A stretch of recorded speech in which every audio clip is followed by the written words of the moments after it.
sa broken yung ating mga heart? Bakit po broken? Dahil 2024 na ngayon, pinasag ng Diyos ang puso natin ng 2023. Subalit ngayong 2024, yung broken na yon ay muli niyang bubuuhin at muli niyang buhubugin ng isang panibagong puso. So, lahat po tayo ay nais ko pong ialay sa Diyos. Aawitin ito.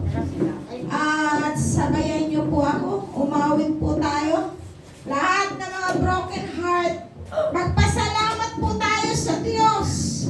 Tayo po lahat ay tumayo at magpasalamat po tayo sa Diyos. Hahanap tayo ng buong puso. Aawit tayo.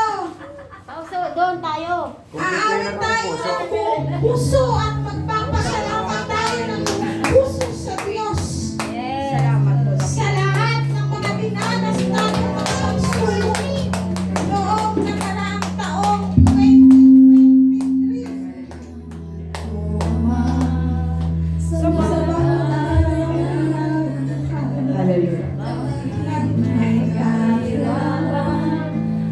Ako'y di mo pinabayaan, kaya na ang buhay ko ay inaalay sa'yo. Dumating man ang unos, ako pa rin ay hawak mo.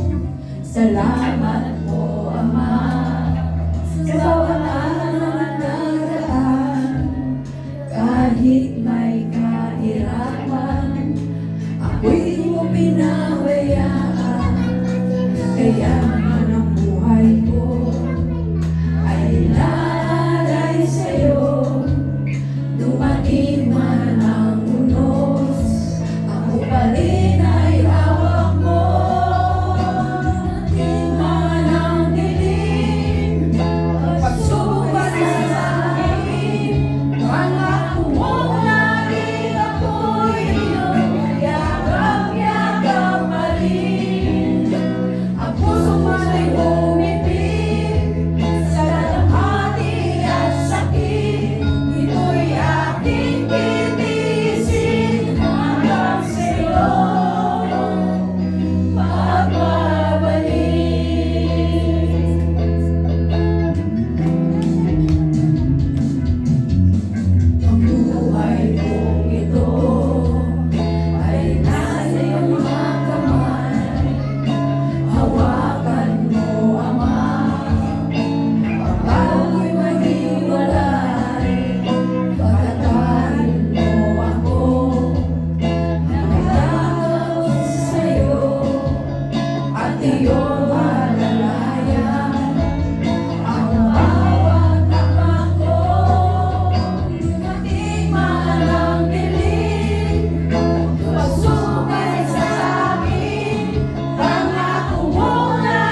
Yes, Lord. Wala po kaming mabibigkas, kundi ang aming pagpapasalamat. Salamat sa mga nakaraang taon sa dumanas po kami ng mga pagsubok. Subalit, sa gitna ng mga pagsubok ay patuloy mo pinadarama sa buhay ng bawat isa sa amin ang iyong mga kamay na patuloy mo po kami niyayakap sa pamamagitan ng iyong presensya at ng iyong kapangyarihan.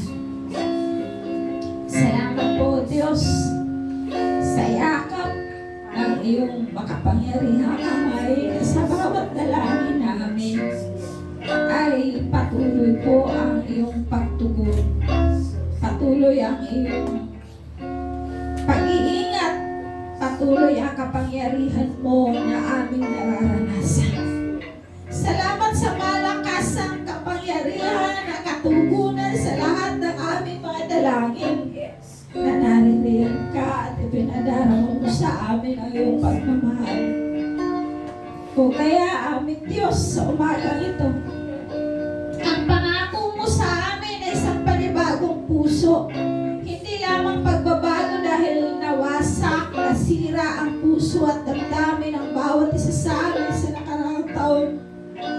Subalit, ngayong taong ito ay panibagong puso ang ipagkakaloob mo.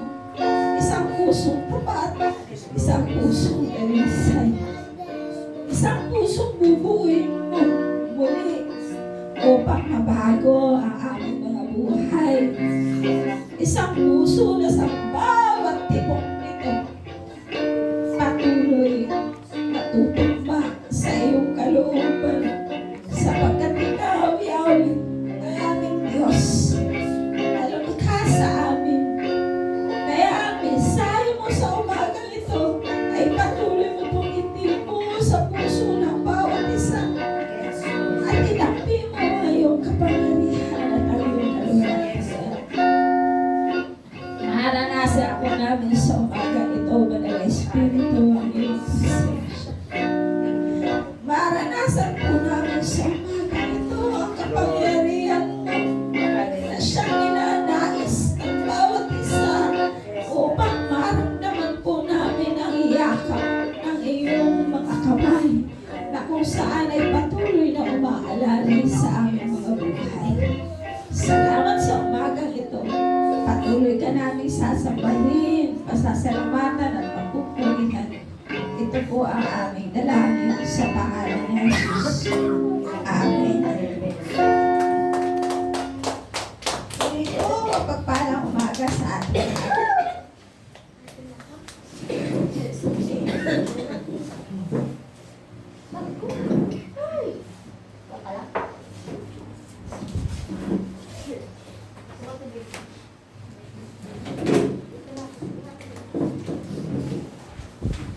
ang sarap po ng aawitan ho. Pagka yan ay inaawit din po talaga. Yung bang tipong hindi sila yung umaawit, kundi ikaw mismo yung umaawit sa Diyos, yung puso mo mismo. Sa mga pagkakataong ito ay hayaan po natin na ang presensya ng Diyos ay patuloy nating maranasan. Nagnanais po ba kayo sa presensya ng Diyos? Amen! Amen. Hallelujah! Yes, Lord. Sige po, lahat po tayo ay makipagbukas sa ating banal na kasulatan. Sa aklat po ng Ezekiel. Ezekiel chapter 36 verse 26 to 27. Patungkol po ito sa puso. 36.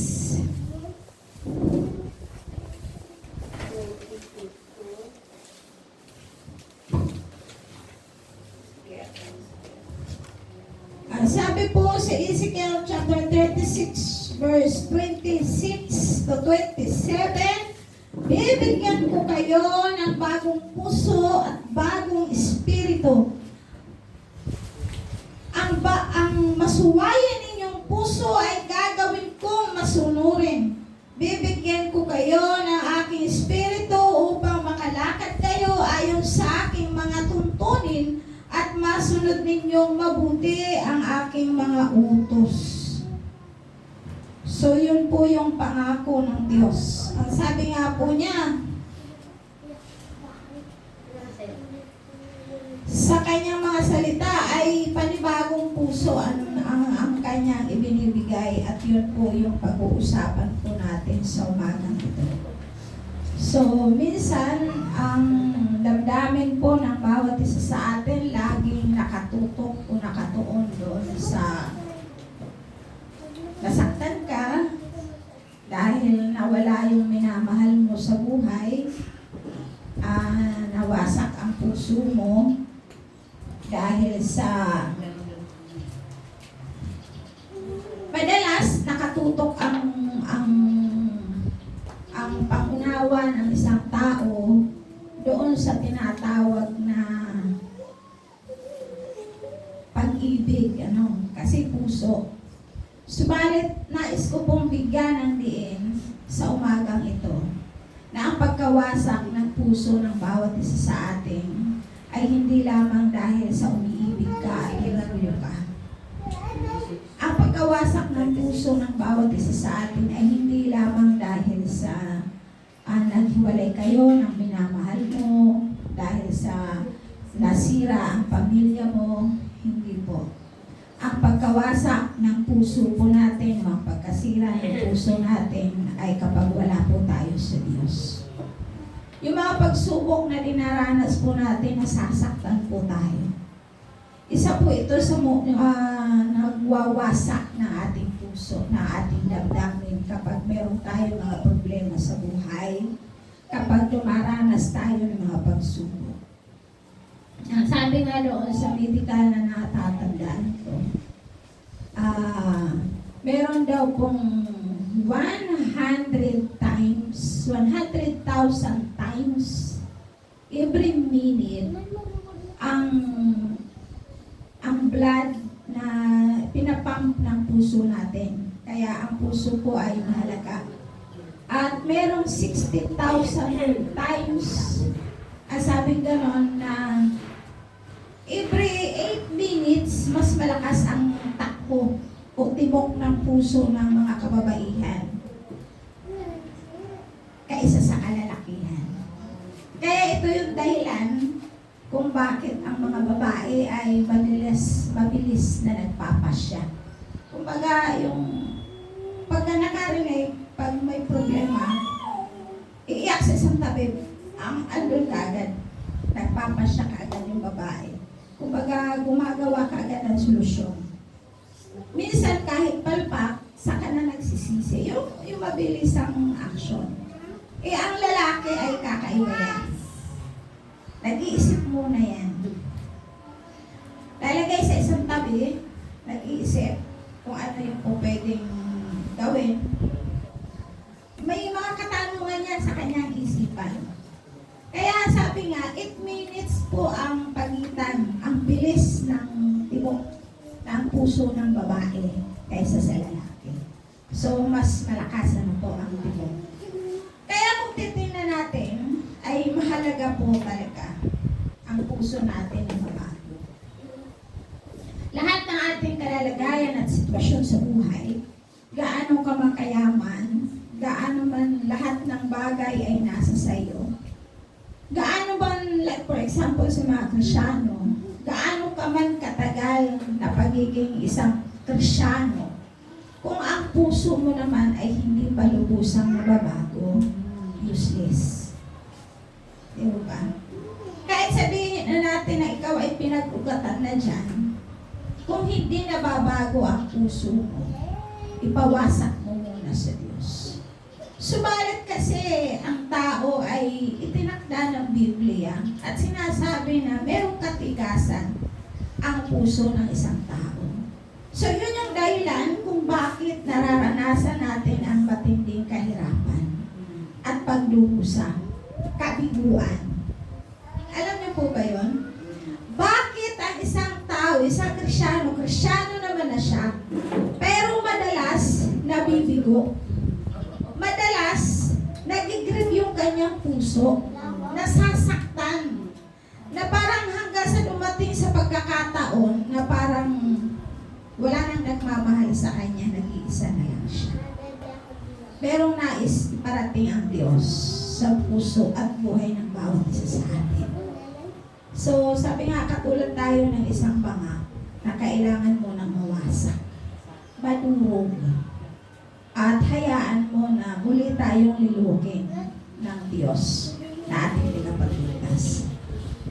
Kaya yun yung sinasabi ni Yahweh sa Jeremiah chapter 5 verse 3. Ang sabi niya roon, hinahanap ni Yahweh ang katapatan na kayo'y parusahan niya, di ninyo pinansin ang kirot. Pinarusahan niya kayo, ngunit hindi pa kayo nagbago. Sakit, di ba? Pinarusahan na kayo, ngunit hindi pa kayo nagbago. Hindi rin ninyo tinatalikdan ang inyong mga kasalanan. Talagang matitigas ang inyong mga ulo. So, the point is, anong sabi? Hinahanap ni Yahweh ang katapatan. So, naghahanap ang Diyos ng pusong tapat. Kaya ang ating panalangin, ako mismo sa sarili ko, ay pagindapatin mo, O Diyos, ang puso ko sa puso mo. Pagindapatin mo ang isipan ko sa iyong kaisipan upang huwag akong magkasala laban sa iyo. Hayaan mo na kung ano man yung mga bagay na ibinibigay ng Diyos sa atin, manatili tayong nakaabak sa iyo. Manatili tayong na hinahanap natin ang kanyang presensya at kapangyarihan. Noong nakaraang araw, sabi ko sa Lord, inisip ko na tapos na yung mga pagsubok, ano po. Pero kakaiba. Kasi sabi ng Lord, dito mo ako masusubukan kung paano mo maramdaman ang yakap ko sa iyo. Na mananatili ang aking kamay. So, doon sa mga awit, mga praise song, talagang nandun. Kaninang umaga pa lamang ay naramdaman ko na yung hipo ng Diyos sa puso ko. Kasi sabi ko sa Lord, yung nakaraang pagsubok, hindi ko iniisip na tapos na eh. Meron lang siyang inuunti-unti na mararamdaman mo, pero andun yung kanyang kamay. Minsan may mga pagkakataon na akala natin tama yung desisyon natin. Hindi lang minsan, kundi madalas. Lalo na tayong mga nanay, ano? Yung iba, ganun din, sa mga tatay, ganun din. Akala nila, sa mga magulang, lalo din. Akala nila tama na yung desisyon nila. Pero ang hindi nila alam, hindi natin alam, na yung pagdedesisyon natin sa ating mga anak ay masikip pala silang nasasaktan. So, sino ang makakapagpaunawa sa atin na mga magulang tayo? Yung kapwa ba nating magulang? Hindi. Madalas wala eh. Kasi kung ano yung ikakatwiran nila, yun lang yung katwiran nila. Subalit ang pinakamagandang payo at ang pinakamagandang pagbabago sa puso at katwiran ng isang tao ay ang dampi ng mga kamay ng Diyos sa puso. Yes, amen. Hallelujah. Amen. Doon ka magiging matagumpay. Doon mo marirealize na, ay Lord, sorry. Mali pala ako. Ang inaakala kong desisyon, ang inaakala kong ano ay tama. Subalit, inilalagay ko yan sa iyong makapangyarihan. Dahil ikaw ang Diyos na makatarungan. Hindi mo hahayaan na ang iyong mga anak ay sisirain lamang ng sanlibutan. Hindi hahayaan na Diyos siya. Dahil mahal niya tayo. Mahal ng Diyos ang mga niya. Mahal ng Diyos ang mga taong sumasamba at tunay na nagtitiwala sa Kanya. Kaya maging tapat lang tayo sapagkat ang sabi niya, hinahanap ng Diyos ang tapat, ang katapatan. Kaya nga sabi ng ganun, bakit may mga pagsubok? Bakit may mga paghihirap? Pinahihirapan ka na, hindi mo pa naiisip yun na mabago at mag-alay ng buhay sa Kanya. Diba, hirap na yung damdamin natin kung minsan. Pero nakatutok kasi tayo doon sa ating nararamdaman. Doon sa ating kalalagayan. Nakatutok tayo doon sa ating sitwasyon. Ang sabi ng Panginoon, ang sabi ng Lord, ang sabi niya, babaguhin ka. Babaguhin ang puso mo kung magpapabago ka. Sinintulutan na nga ang pagsubok sa iyo Pinarusahan ka na nga niya, di ba? Pero bakit? Bagaman sinasabi yan ng Old Testament sa matandang tipan, subalit ang Biblia ay para sa lahat. Para sa lahat ng mga Kristiyano na naghahanap ang Diyos. Kasi sa bandang huli, makikita mo doon Amen. Makikita mo na ang Diyos ay naghahanap.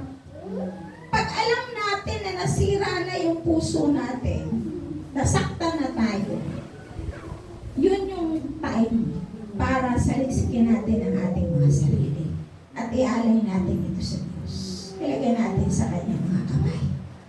Na Panginoon, tingnan mo kung ano ang pagkakamali ko, patawarin mo ako. Kung ano yung mga nagawa ko, patawarin mo ako. I-let go natin ang 2023 at harapin natin ngayon ang 2024. Amen. Sa isang panibago at matagumpay na buhay bilang mga Kristiyano. Kung ang nakaraang taon ay papanching-panching tayo sa paglilingkod sa Diyos, sikapin natin ang ngayong taon ay i-dedicate na, ialay na natin ang lubusan, Yes. ang ating buhay sa Kanya, upang maramdaman at maranasan natin ang damping ng Kanyang kapangyarihan at ang Kanyang kaluwalhatian. So ano nga ba ang dapat natin gawin upang mabago ang ating mga puso? Ito po yun. Ang sabi niya, tingnan po natin sa aklat ng Ezekiel chapter 18 verse 31. Pasok po tayo sa Ezekiel chapter 18.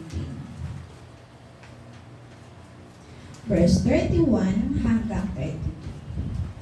Lumayo kayo sa inyong kasamaan at magbagong buhay, pagkat di kayo dapat mamatay, mga Israelita. Hindi ko gustong mamatay ang sinuman, kaya magpakabuti na kayo upang mabuhay. Yan. Ang sabi rito sa verse 21, 31, na-identify is yung mga Israelita. Tumukoy sa mga Israelita. But, dito sa verse 32, ang sabi niya, uulitin ko, hindi ko gustong mamatay ang sinuman. Diba? Ibig sabihin, hindi niya gustong mamatay ang sinuman. Sino man sa atin, sino mang tao, anuman ang lahi niya, ayaw ng Diyos na mapahamak ka.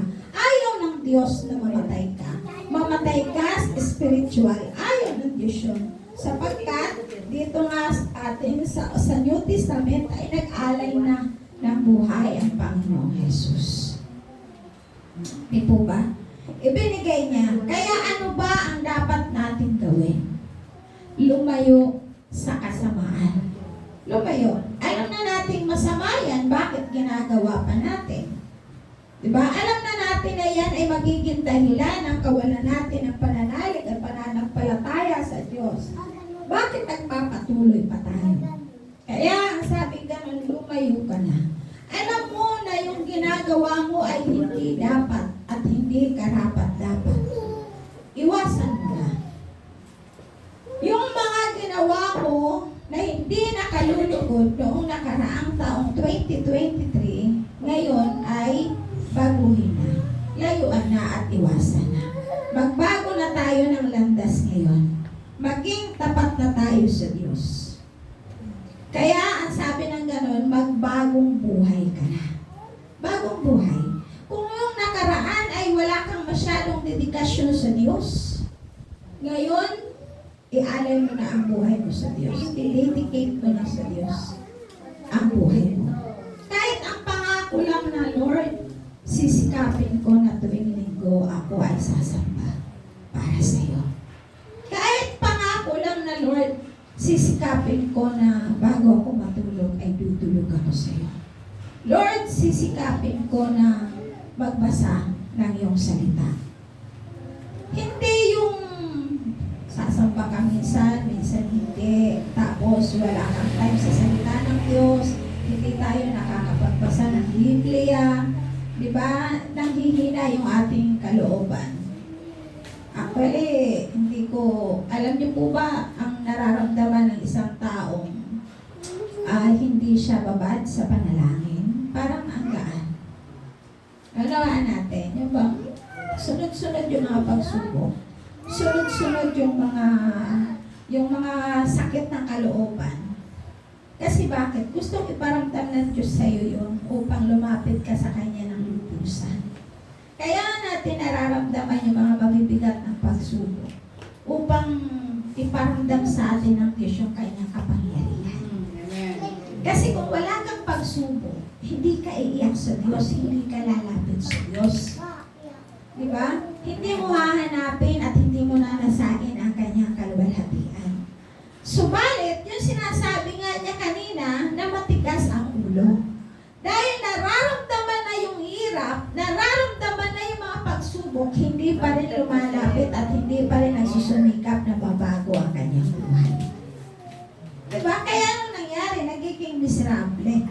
Nagiging lalong magulo ang buhay. Kasi nararamdaman mo na eh. Wasak na ang pagkatao mo eh. Wasak na ang buhay mo. Baguhin na. Ipabago na natin sa Diyos yung ating mga buhay. Ipabago na natin sa Diyos. Kung yung nakaraang taon ay medyo iba yung takbo ng buhay natin, kayo ang nakakaalam. Ngayon sikapin natin na diretso na tayo sa paglilingkod sa Diyos. At ang sabi doon sa Ezekiel chapter 8 and verse 31-32, magpakabuti upang mabuhay. Diba? Magpakabuti. Paano tayo magiging mabuti kung ang puso natin ay hindi natin iaalay sa Diyos? Kung hindi natin ibibigay sa kamay ng Diyos? Kung hindi tayo mag-aalay ng buhay sa Diyos? Hindi tayo magiging mabuti. Dahil ang bunga ng pagsunod sa kalooban ng Diyos ay ang kabutihan. So, yun yung nais ng Diyos sa ating puso, sa ating buhay. Yung mamuhay tayo ng tapat. Sapagkat yun ang hinahanap niya. Mamuhay tayo ngayong 2023-24 ng panibagong buhay. Mamuhay tayo ngayon ng 2024 ng may kabutihan. Naunawaan po natin. At ang pang-apat, dahil tayo may communion pa, magnasa na mabago ang buhay, mabago ang damdamin. Magnasa, pagnasaan natin na mabago yung ating mga damdamin. Tayo ang nakakaalam sa sarili. Saliksikin po natin. Ano yung buhay mo nung nakaraang taon? Mula January 2023 hanggang December 2023, last day of December. Ano yung buhay mo? Ano yung ginawa mo? Ano yung nangyari sa'yo? Ano yung blessing na binigay sa'yo ng Lord? Mas marami bang pagsubok kaysa sa pagpapala? O, di ba? Tingnan. O, either na mas maraming pagpapala kaysa sa mga pagsubok. Pero ngayong taon, nakakasigurado ba tayo sa kung anong hahakbangan natin buhay ngayong 2024? Di ba hindi pa natin alam? Sapagkat ang sabi sa Jeremiah 29 verse 11, siya ang nagpaplano sa buhay natin. Di ba? I have a plan for you. May plano ang Diyos para sa atin. Hindi tayo ang Diyos sapagkat ang Diyos ay may bagong plano para sa atin. At yun yung nasain natin na matupad. Diba? Kung ano yung kalooban ng Diyos sa ating mga buhay. Ako po ay duble-duble. Sobra-sobra. Bagaman may mabigat at matinding pagsubok na dumating sa aming buhay, sa aking buhay, bilang isang ina ng tahanan. Subalit nakita ko yung mas mabigat na blessing at pagpapala ng Diyos. Mas lalong nakita ko na ito yung pagsubok, pero yung katapat na biyaya ng Diyos ay mas matatag, mas mabigat. Kaya sabi ko nga sa Panginoon, ano pa ang pwede kong gawin, di ba? Kundi ialay at paglingkuran ka habang ako ay nabubuhay. Kaya, di ba, may isang awit. Kaya yung awit na yan, na-touch po talaga ako dyan sa awit na yan. Isang dedication natin para sa ating, sa puso natin para sa Diyos. Na ano man yung mga pagsubok, mas masarap na ramdam mo na yakap ka ng Diyos. Dumaan man ang dilim, pagsubok ay dumating. Ito'y aking titiisin, sapagkat ako yakap-yakap mo pa rin. Hanggang sa muli ng pagbabalik. Diba? Yun po yung hanggang sa hangganan. Bilang mga Kristiyano, manatili po tayo sa Diyos hanggang sa hangganan. At pagnasa, ang sabi sa Psalms, chapter 51 verse 10, isang pusong tapat sa aking likhain. Bigyan mo, O Diyos, ng bagong damdamin. Nawa ang puso ng bawat isa sa atin sa taong ito, pakanasain ang verse na ito. Sapagkat ito ang hinahanap ng Diyos, ang ating katapatan. Sabi nga, may lakas ka man at wala, maging tapat ka sa Diyos. May pera ka man at wala, maging tapat ka sa Diyos. May kahirapan ka man o maging kasaganahan man, maging tapat ka sa Diyos. Yan ang sabi ni David. Kaya nga ang awit, create in me a pure heart, God, and renew the right spirit within me. Cast me not away from thy presence, Lord. Diba? Ang ganda po ng awit na yan. Huwag mo akong ilayo sa iyong kapangyarihan, sa iyong presensya. Baguhin mo ang puso ko, O Diyos, at baguhin mo ang isip ko. Huwag mong hayaan ako ay mawalay. Sabi po nga. Diba? Maging panalangin natin. Create in me a pure heart, O God. Awitin po natin ang create in me a pure heart, O God. Sapagkat ito po ay itinatatak ng Diyos sa ating mga puso. Awitin po natin yung create in me a pure heart, O God.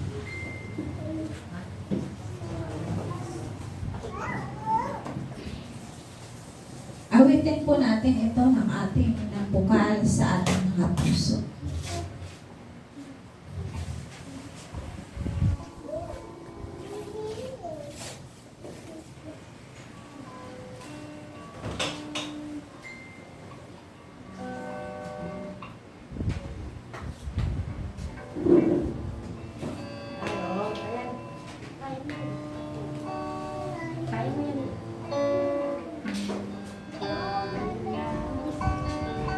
Tayo po lahat ay tumayo.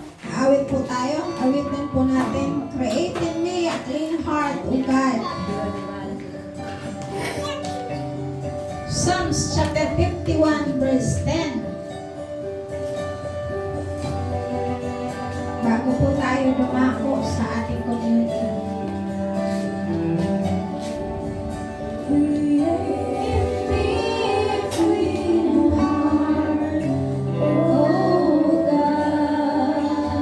Yes, Lord.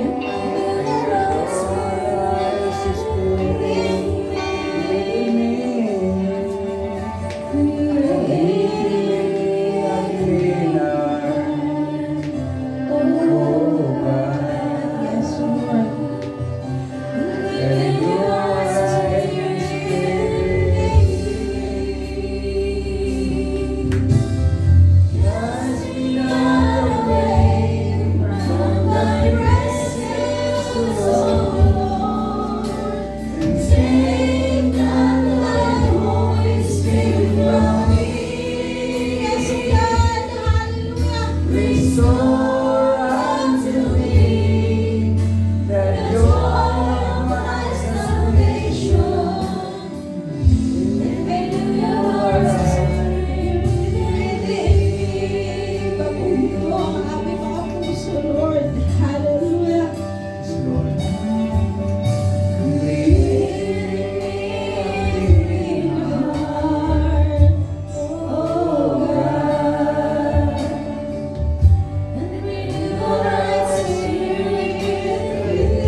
sumasa atin upang patuloy natin maranasan ang dampi ng kanyang kaluwalhatian. Lord God, hindi namin kayang baguhin ang aming mga sarili. Hindi namin kayang baguhin ang mga pangangatwira na aming mga puso. Ikaw ang Diyos na aming manlilikha.